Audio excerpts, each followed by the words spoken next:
नमस्कार दोस्तों। दोस्तों पवन सिंह जी और खेसारी लाल जी दोनों का एक एक गाना आने वाला है बहुत जल्द, जो कि पवन सिंह जी का पहले बताते हैं हम आपको। पवन सिंह जी का गाना आने वाला है DRG रिकॉर्ड से 6 तारीख को सुबह 6:30 बजे। दिल के दरियाओं में ये वाला गाने का नाम है दिल के दरियाओं में।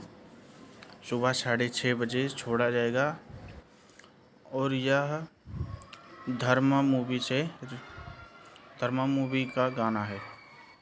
और अब बात करते हैं खेसारी लाल यादव जी के गाने के बारे में, जो कि ये गाना एल्बम सॉन्ग है। बारिश नाम है इसका, टाइटल रखा गया है। गाने का नाम है बारिश। इसका मोशन पोस्टर छोड़ दिया गया है वायरल भोजपुरी चैनल से। तो दोस्तों, इस बारिश में रोमांटिक होने के लिए पवन सिंह जी और खेसारी यादव जी का दोनों का गाना ज़रूर सुनें। चलता हूँ दोस्तों, धन्यवाद।